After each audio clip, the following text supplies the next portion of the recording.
बाल ब्रह्मचारी को भी असंयम में गिना, और जो ब्रह्मचारी नहीं है और 12 व्रत ले लिए हैं तो वो भी देश संयम में गिना। कितना अंतर है?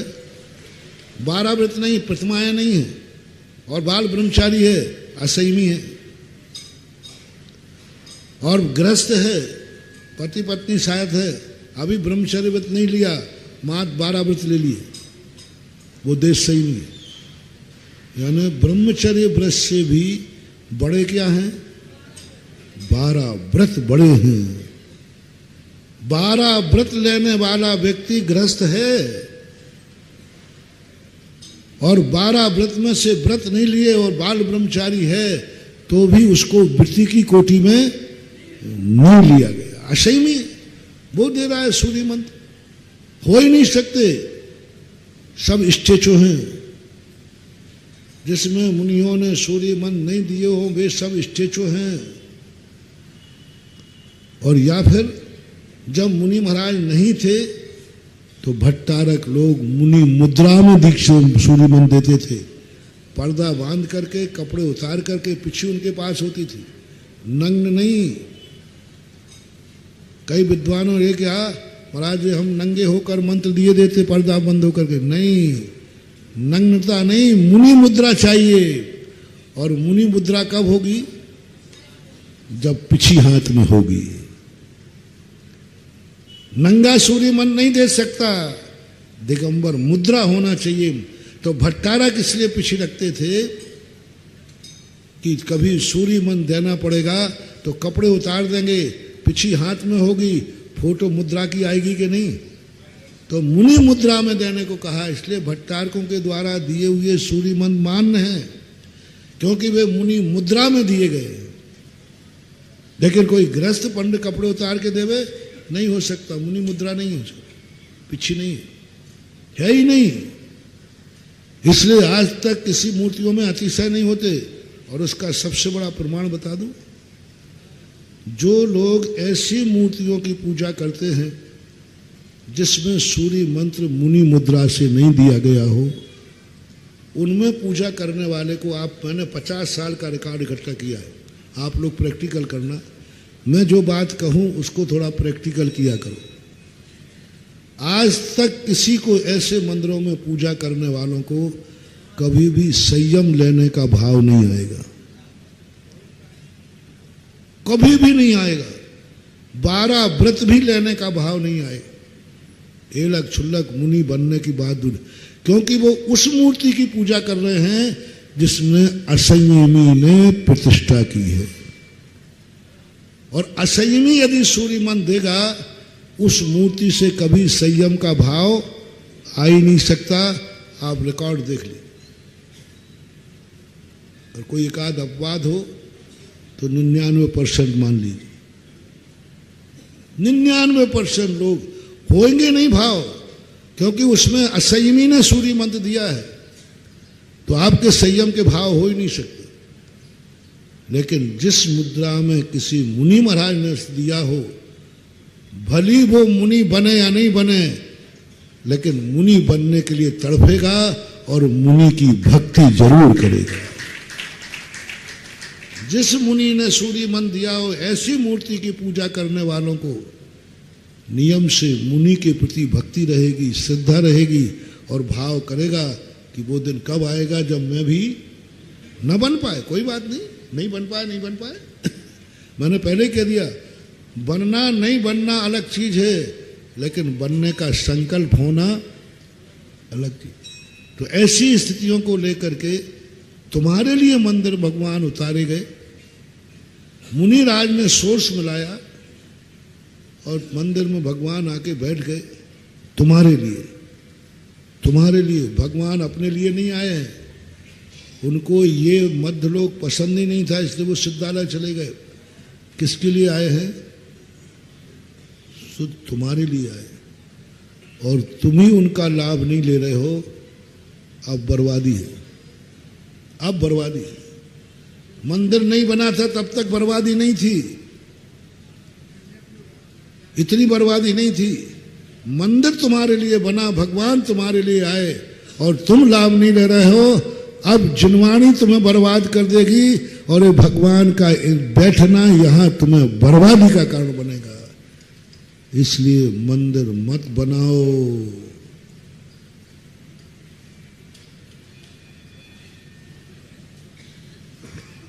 ये लगा है, अभी कुछ नहीं बिगड़ा है। मैं सुभाषगंज मंदिर को मैं ले जाऊंगा, कहाँ ले जाऊंगा छोड़ो आप। और बना रहे हो तो ये मंदिर मेरे लिए बना है, हमारे लिए बना है, और मैं इसका लाभ नहीं लूं, जाओ ऐसा संकल्प तुम कर लो, मंदिर मेरे लिए बना है, मैं लाभ लूंगा, मैं अभिषेक करूंगा, जाओ ऐसा वरदान सिद्ध होगा। आज मूर्ति का दर्शन कर रहे हो, कल साक्षात भगवान का दर्शन करोगे। ये मंदिर अतिशय दोनों तरफ, इधर वरदान का अतिशय, इधर अभिशाप का। वे घर चैत्यालय वाले इसलिए मिटे हैं, इसलिए मिटे हैं। तो या तो चैत्यालय हटाओ या तुम पूजा अभिषेक चालू करो। और तुम्हारे बाप दादे कभी रात में पानी नहीं पीते थे, और तुम रात में क्या क्या खा रहे हो, क्या क्या पी रहे हो? बोलो, जिन्होंने मंदिर बनाया था तुम्हारे पूर्वज सेठ ने, बोले वो रात में पानी भी नहीं पीते थे। तुम उनके वंश में होकर रात में खा रहे हो, नशा कर रहे हो, दुनिया भर के कार्य कर रहे हो, तो फिर बर्बाद तो होना ही है। तुमने बर्बादी के कारण मंदिर मान लिया, तुम नहीं समझ पाए कि बर्बादी के कारण मंदिर नहीं है, तुम्हारी बुरी आदत है। इसलिए जब भी दुनिया के अंदर अच्छे कार्य के लिए तुम्हें नियुक्त किया जाए, कोई सपोर्ट देने वाला नहीं, सब नकारात्मक करेंगे। उसने दान दिया, वो मुनि बन गया, वो प्रतिमाधारी बन गया, देखो उनके घर का एक ब्रह्मचारी बन गया। देखो बहुत भ्रष्टों की लिस्ट सबसे ज्यादा है आपके पास। यदि कोई तुमसे धर्म करने की बात कहे, तुम उनके सामने भ्रष्टों की लिस्ट रखोगे। दान देने की बात करे, तुम उनकी लिस्ट रखोगे जो दान में फेल हो गए। देखो उसने एक बार बोली ली थी, नहीं चुका पाया, कैसी बदनामी हुई। इनके उदाहरण है। उसने जाकर के व्रत ले लिया था और फिर बाद में वो घर लौट आया, ऐसी दशा होगी। उनके उदाहरण दोगे? अरे उनके उदाहरण दो ना, जो एक बार घर से निकले तो सीधे मोक्ष को चले गए। मैंने उन कंजाई से यही कहा कि तुम उदाहरण दो आचार्य विद्यासागर महाराज का। दो ना उदाहरण बताओ, इसमें दोष क्या है? जो दोष तुमने गिनाए हैं, दोष इनमें है क्या? बोले नहीं है। तो हम क्या कोई नया दोष निकाल दो, नया दोष निकाल दो, निकालने में क्या लगना, कुछ भी हो सकता। तो ये नकारात्मक सोच वाले दुनिया में ज्यादा है। अच्छे अच्छे लोग भी, ऐसे साधु भी मिल जाएंगे जो साधु बनने के बाद मजा नहीं आया तो क्या भैया मत बन, मैं तो फंस गया हूं। कुछ सही बोल रहा हूं, कुछ गलत तो नहीं बोल रहा हूं? हाँ, कई धर्मात्मा, अरे भैया महाराज से दूरी रहना। क्यों? उनके पास गए, उन्होंने अभिषेक पूजा का नियम दे दिया, मैं क्या करूं, कैसे निपटाता हूं? तू मत फंस जाना, महाराज धीरे से ऐसे ही फंसाते, धीरे से लोभ देंगे, सब करेंगे और अभिषेक पूजन का नियम देंगे। भैया बहुत परेशानी होती, सुबह से उठो, नींद तक सो नहीं पाता। इधर ये नियम और बन गया, इतने बजे के बाद मंदिर में अभिषेक नहीं होगा, इसलिए भैया तू दूर ही रहना। कई लोगों ने, किन्ने, अभी मैं उनकी बात कर रहा था जो नियम नहीं लिए, अब मैं उनकी बात कर रहा हूं जो धर्म कर चुके हैं, कर रहे हैं। वेद सामने वाले को प्रोत्साहित नहीं, हतोत्साहित करते हैं। करने वाले, पूजा करने वाले, अभिषेक करने वाले, मंदिर बनाने वाले, दान देने वाले, दान दे रहे हैं। तो भैया मत देना, मैं ही फंस गया हूं, अभी तक चुका रहा हूं, अभी तक चुका रहा हूं। एक प्लाट मुश्किल खरीदा, वो भी बिक गया है। अब महाराज की बातों में आ गया, और महाराज तो बहुत लंबी चौड़ी बातें ऐसा लोभ देते हैं, ऐसी बात कहते हैं कि क्या करें, वो आ ही गया बातों। और ये मेरे प्रवचनों में ज़्यादा होता है।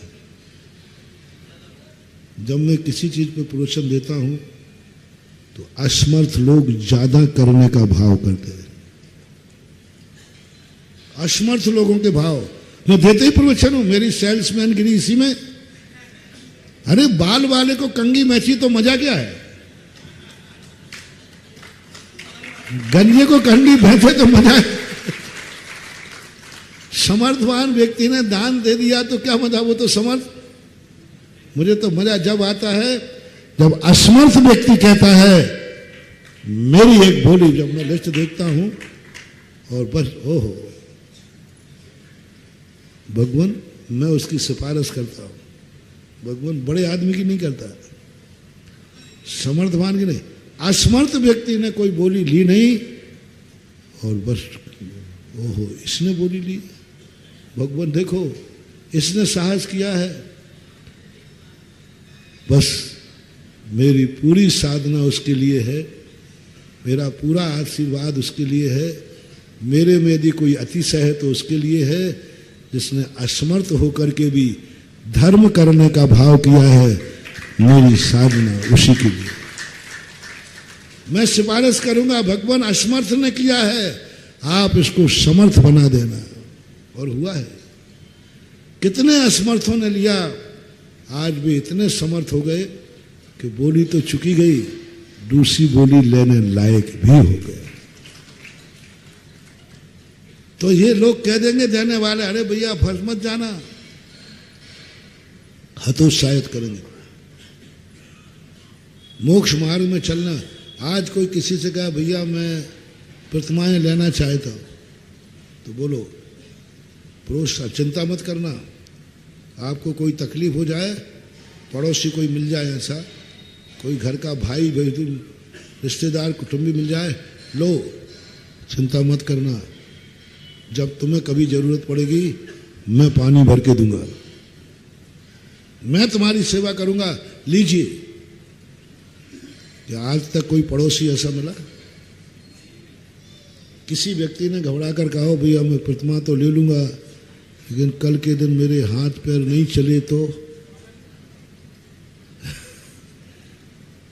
और उसके यहाँ कोई संतान नहीं है, क्या दुनिया में कोई ऐसा बेटा है जो कहे माँ जी क्या बात, हाँ भैया प्रतिमा तो लेना थी, लेकिन बुढ़ापे में मुझे कौन पानी देगा, मेरे यहाँ तो बेटा बेटिया है ही नहीं।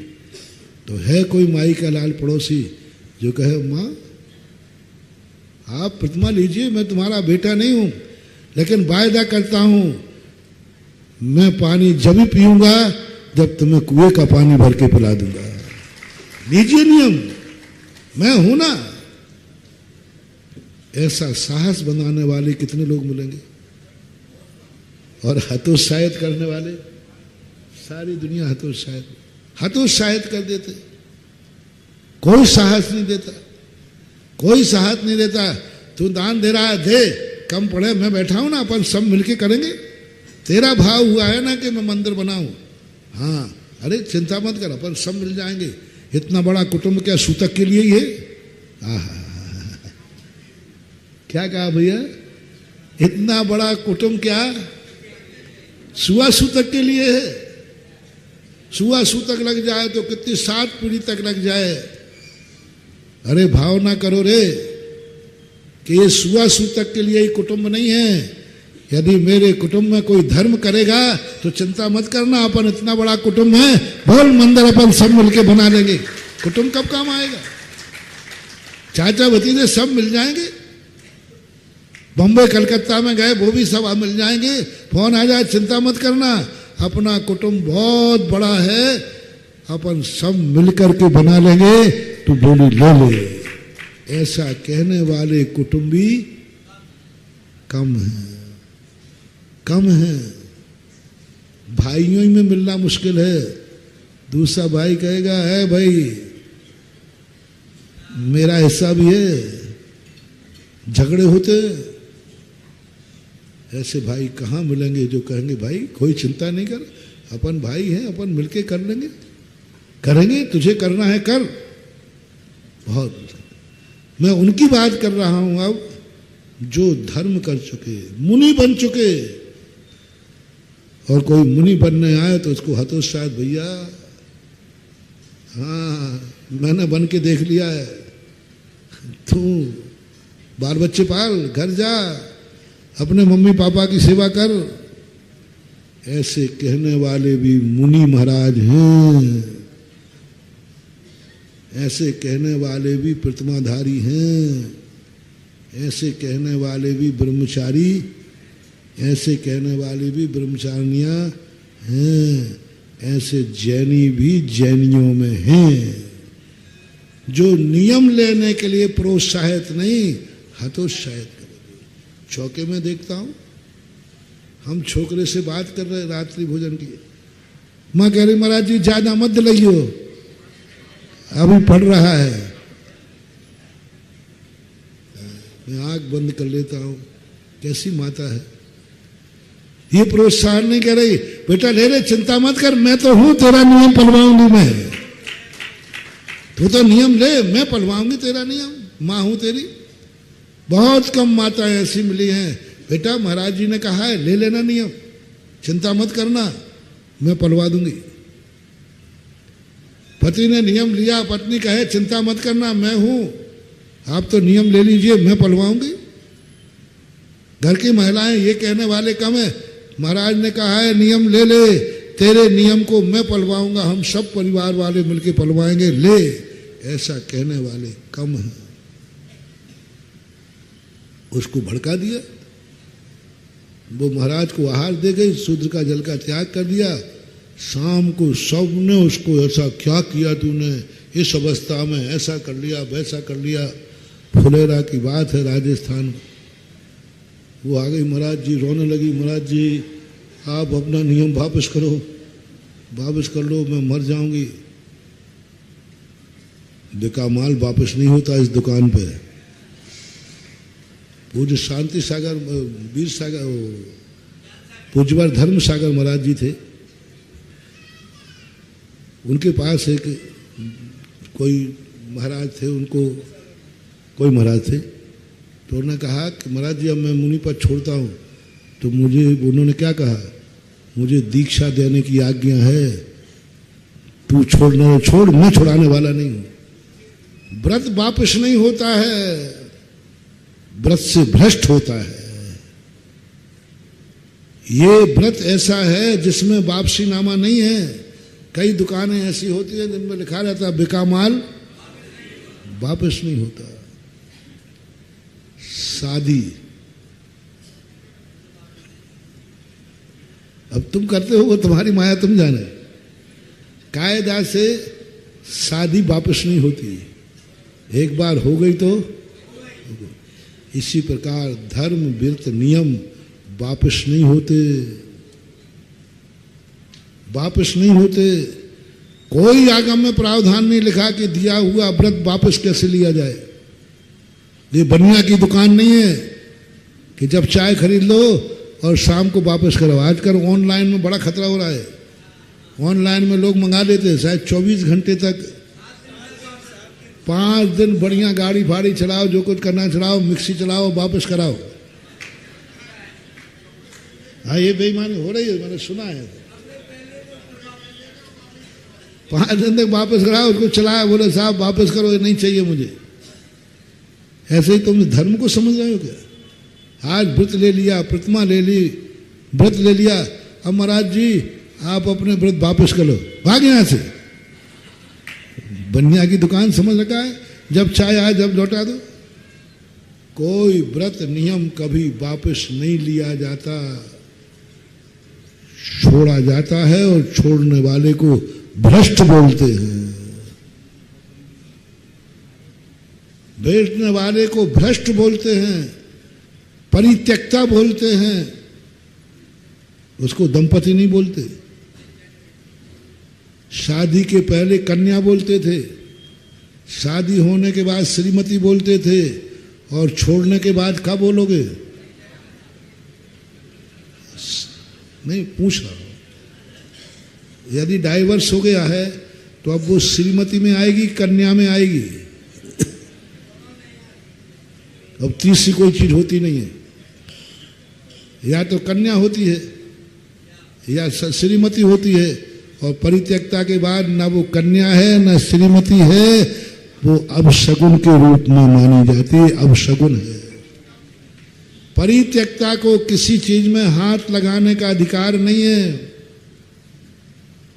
परित्यक्ता सबसे ज्यादा अशुभ मानी गई है, सबसे ज्यादा अशुभ ज्योतिष शास्त्र। विधवा को भी इतना अशुभ नहीं माना गया। विधवा के पास पति भली नहीं है, पत्नी जरूर वो अब नहीं रही, लेकिन मां तो है अभी। एक बार ये बात हुई, लोगों ने कहा अरे महाराज जी वो नहीं आएगी, वो नहीं आएगी, वो विधवा है। वो भी कहती नहीं भैया मैं नहीं जाऊंगी क्योंकि मैं विधवा हूं शुभ कार्य में। मैंने कहा नहीं, बिल्कुल नहीं, विधवा को बिल्कुल नहीं बुलाना, विधवा अशुभ होती है। हाँ महाराज इसलिए हम पहले ही से नहीं जा रहे। नहीं, विधवा अशुभ होती है, विधवा को नहीं बुलाना। नहीं नहीं नहीं नहीं, अरे राम राम राम, विधवा और कार्य में आ जाए। नहीं, फलाने बेटे की मां आ जाए, फलाने बेटे की मां आ जाए। मां तो अशुभ नहीं है ना। मैंने कही मां तो अशुभ नहीं है। बोले नहीं, तो मैंने कही मैं तो मां को बुला रहा हूं, आ जाओ मम्मी। मैंने बोला तुम लोगों के पर में एक ही दिखता है, पति महादेव। वो मर गया तो मर गया, पत्नी से भी बड़ा पद है, मां का पद पत्नी से बड़ा होता है। और बेटे की मां है वो, उस मां को बुलाओ। फलाने की, आप ये क्यों बैठ रहे कि फलाने की पत्नी को बुलाओ? ये बोलो ना फलाने बेटे की मां को बुलाओ। मां सदा पवित्र होती है। मां हमेशा मां बन करके सामने आओ, कोई बाधा नहीं। लेकिन परित्यक्ता सबसे ज्यादा अशुभ होती है, सबसे ज्यादा अशुभ होती है।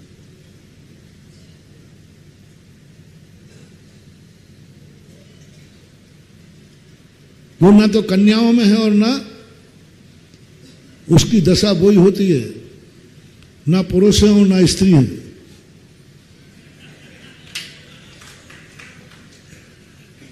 परित्यक्ता की इसी प्रकार से जिसने व्रत नहीं लिया है वो इतना अशुभ नहीं है। व्रत ले लिया है तो शुभ ही शुभ है, लेकिन व्रतों से भ्रष्ट हुआ है। हमने कहा ना, व्रत टूटना और व्रत तोड़ना,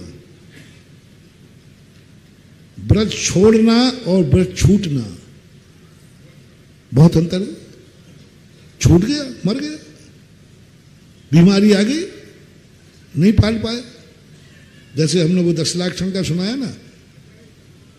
लेकिन व्रत छोड़ना, उस व्यक्ति की जिंदगी सबसे ज्यादा नरक बन जाएगी। अशुभ है ऐसा व्यक्ति, इतना अशुभ माना जाता है। मेरा कहना है जब कोई व्यक्ति नियम तोड़ के भ्रष्ट हो गए, टूटा नहीं है तोड़ा, अंतर समझना, टूटा नहीं है तोड़ा है, भ्रष्ट हुआ है, छोड़ा है, उस व्यक्ति को जिंदगी में कभी भी किसी शुभ कार्य में मत लेना। रात्रि भोजन का नियम लिया, छोड़ दिया, भ्रष्ट हो गया, भ्रष्ट हुआ है, टूटा नहीं है। और भी कोई नियम, प्रतिमा ले ली, छूट गया, मुनि व्रत ले लिया, छूट गया, छोड़ दिया, छूटा नहीं, छोड़ दिया, वो व्यक्ति जिंदगी का सबसे बड़ा बदकिस्मती है। वो सबसे ज्यादा अशुभ होता है दुनिया में। इसलिए व्रत कभी वापस नहीं होते। दीक्षा कभी दोबारा होती है तो पुनः नई दीक्षा मानी जाएगी। उस दीक्षा का रिन्यूअल नहीं होता, पर वो नए सिरे से नया दीक्षार्थी माना जाएगा। पुरानी उसमें शामिल कर ली जाए नहीं, फिर पुनः छेदों स्थापना कहलाती। तो ऐसे करने वाले महाराज ने कहा भैया व्रत मैंने दिया था, यहां वापसी का कोई प्रावधान नहीं है। वो महिला रो पड़ी, महाराज जी ऐसा नहीं, आप लोग कुछ करिए, आपने शुभ व्रत दिया था, अभी तो एक दिन भी नहीं गुजरा है, आप आज ही वापस कर लिया। ज्ञान सागर महाराज जी वहाँ बैठे थे, ब्रह्मचारी थे, वीर सागर महाराज के संघ को अध्यापन कराते थे। उन्होंने कहा बेटा क्या बात है महाराज जी, और देखो ब्रह्मचारी जी, ये महिला सुबह नियम ले गई, आहार ले लिया और अब किसी ने इसको भड़का दिया तो ये हाँ, कई बार हो जाते, बोलियां ले लेते, बाद में जाकर लोग भड़क, कितनी बड़ी बोली ले ली तूने, वो शाम को आ जाता, महाराज जी बोली वापस कर, भाग गया थे। अशोकनगर में भी एक हुआ था एक बार, वो बोली बोल रही, सम्मान करा लिया, आशीर्वाद ले लिया, अब शाम को किसी ने भड़काया होगा, भैया तूने क्या किया ये, ऐसा वैसा, वो आ गया रोते, महाराज जी, 2-3 दलाल भी साथ आए थे, अरे अरे अरे व्रत और धर्म छोड़ने वालों को दलाल बहुत मिल जाते हैं, व्रत लेके लेने वालों के दलाल कम मिलते हैं? बहुत कम दलाल मिलते हैं। जो व्रत या दान देने वाले हों उनके साथ दलाली करें, उनको प्रोत्साहित करें, बल्कि आगे हाँ महाराज जी आप कोई उपाय बताओ, इसने बोली तो ले ली, अब वापस करना है, अब मैं तो आगम के बिना तो कुछ कर नहीं सकता। आप लोगों कहीं मिला हो तो मुझे बता देना, व्रत की और धर्म की क्रियाओं का वापसी कैसे होता है। तुमने ऑनलाइन माल समझ रखा है, तुमने अशोकनगर की बनिया की दुकान समझ रखी है कि सुबह ले जाओ और शाम को, ओहो, मेरू हिल सकता है, दिया हुआ नियम वापस नहीं होता, भ्रष्ट हो सकते हो। मैंने कही नहीं, वापस नहीं होगा, बोल दिया है। हाँ ये मांगो कि महाराज अब बोली तो ले ही ली है, बस आशीर्वाद इतना दे दो कि मैं ये बोली चुका सकूं।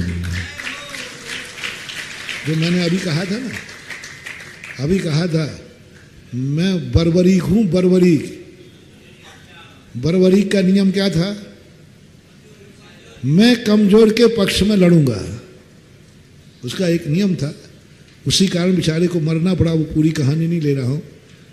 बर्बरीक घटोत्कच का पुत्र था, उसका नियम था वैष्णव दर्शन के अनुसार कि उनके गुरु को वचन दिया था, जो पक्ष कमजोर पड़ेगा मैं उसकी तरफ से लड़ूंगा। तो पांडव श्री कृष्ण वगैरह घबरा गए कि कमजोर तो दुर्योधन पड़ेगा, और यदि ये दुर्योधन के पक्ष में हो गया तो फिर जीती हुई बारी, या तो अपने का घात करना पड़ेगा या हारेगा। तो फिर वो जो कुछ हुआ वो अभी नहीं कह रहा हूं। ऐसा ही मैं असमर्थों के साथ हूं। बर्बरीक की कहानी मेरे जीवन में बहुत अच्छी लगी, तो मैं भी कह रहा हूं, मैं असमर्थों के समर्थों के नहीं है।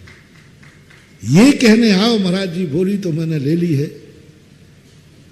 बस आप एक बात का आशीर्वाद दे दो कि मैं इसको चुकाने के लिए पूर्ण समर्थ हो जाऊं, तो मैं अपनी ताकत लगा दूंगा, मेरी साधना तुम्हारे नाम हो जाएगी और मेरा सिफारिश मैं तुम्हारी कर दूंगा, जो बनेगा वो करूंगा।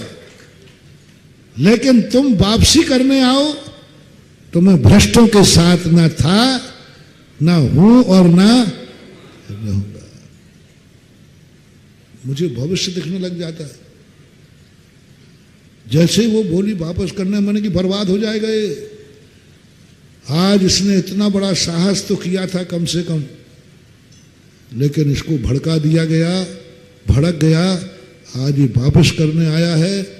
देखना उसकी हालत ऐसी हो जाएगी, एक दिन वो छोटी बोली लेने लायक भी नहीं रहेगा, घर के खर्चे चलाने लायक नहीं रहेगा, जैसे तैसे रावण के समान जीवन निकाल देगा, तो अगले भव किसी फुटपाथ के यहां भिखारी के यहां उसका जन्म होगा होगा होगा।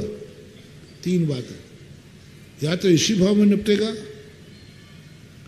और यदि किसी कारण पुण्य की तीव्रता हुई तो अगला भाव किसी भिखारी की गोद में जन्मेगा, क्योंकि उसने ली हुई बोली वापस की थी, वापस की थी,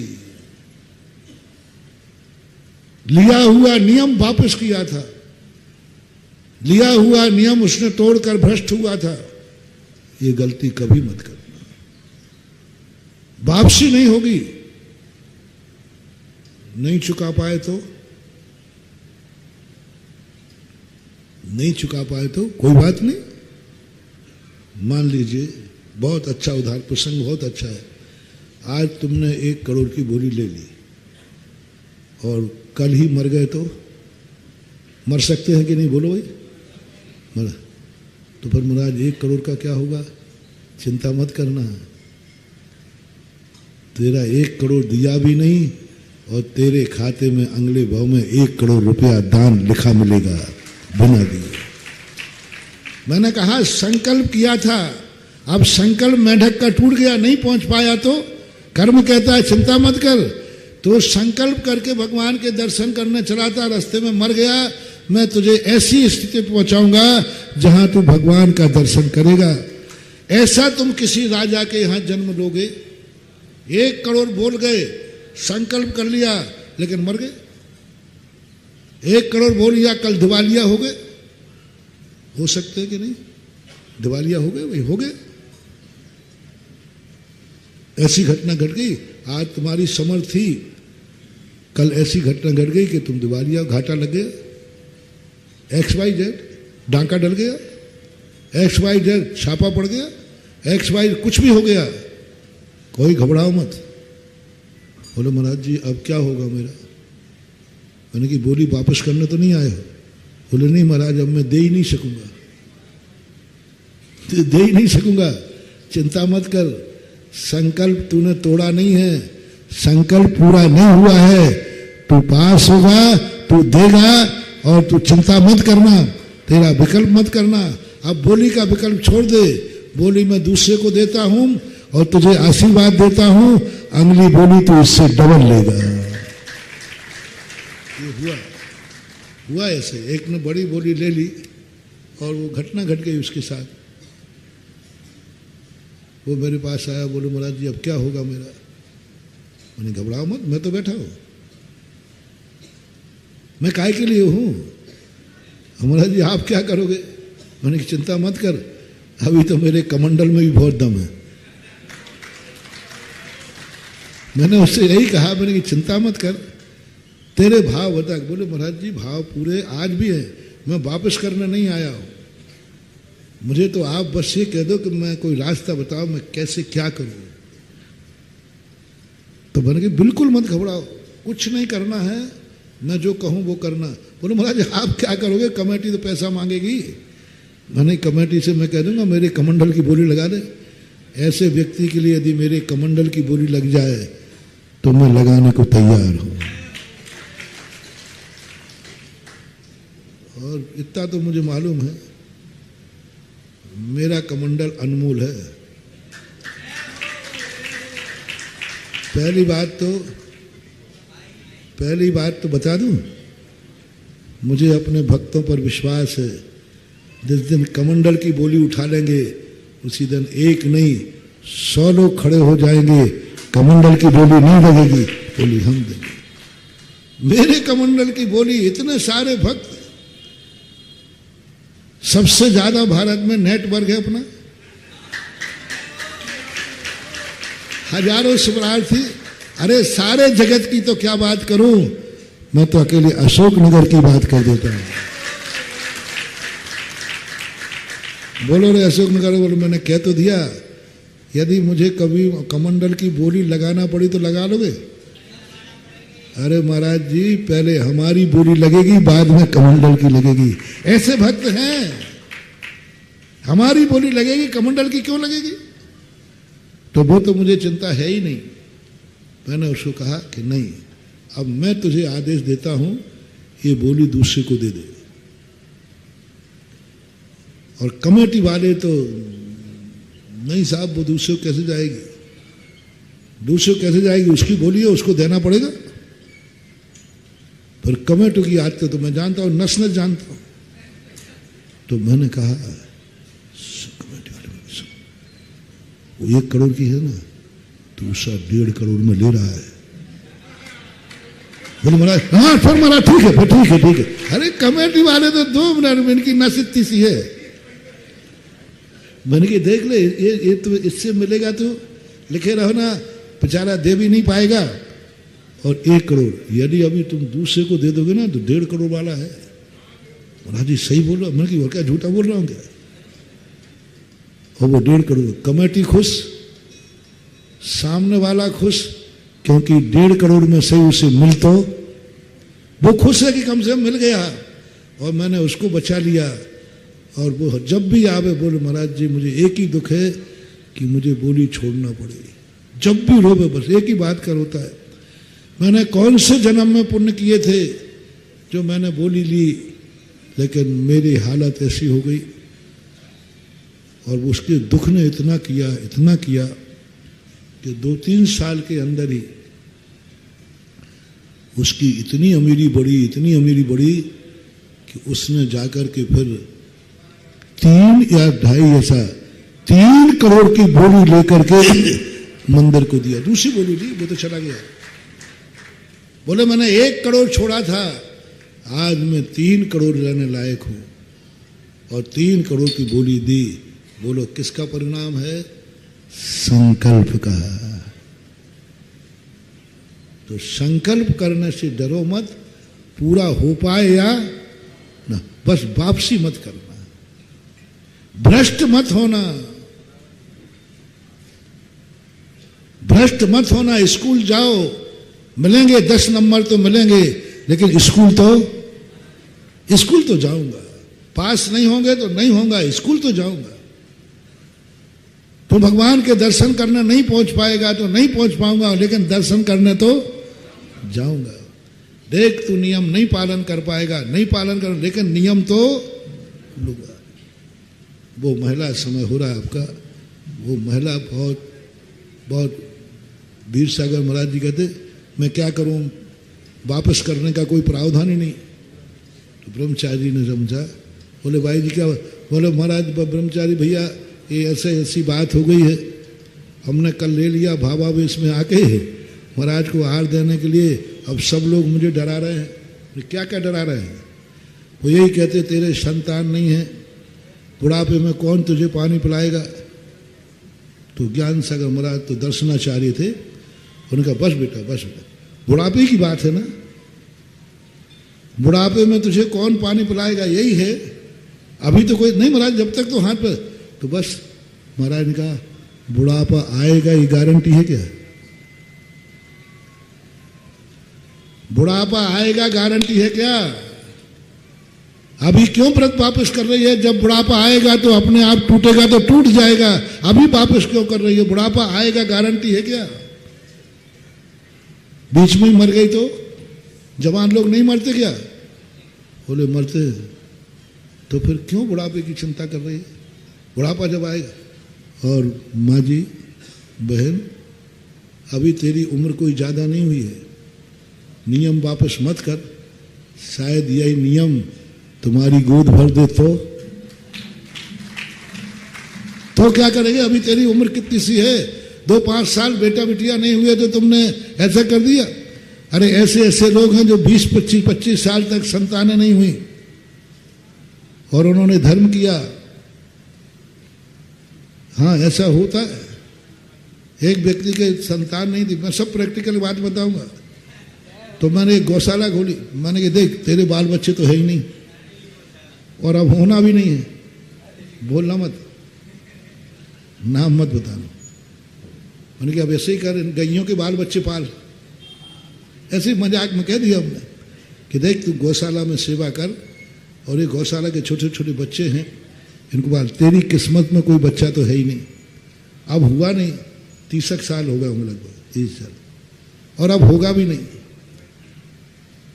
इन्हीं की सेवा कर ले। उन्होंने कहा ठीक है महाराज, अब बात तो सही कह रहे हो, हम इन्हीं गैयों के बच्चों को अपने संतान मान लेंगे। और उसने सेवा की, मुश्किल से 2 साल ही या 1.5 साल सेवा हुई। और एक बार उसकी पत्नी के पेट में दर्द हुआ तो वो कभी कल्पना नहीं कर सकती कि मुझे दिखाने गए तो बोले तेरे पेट में तो बच्चा है। और उस दिन के बाद बच्चा, दरवाजा खुला तो फिर बंद करना मुश्किल हो गया। 1 हो गए, 2 हो गए, 3।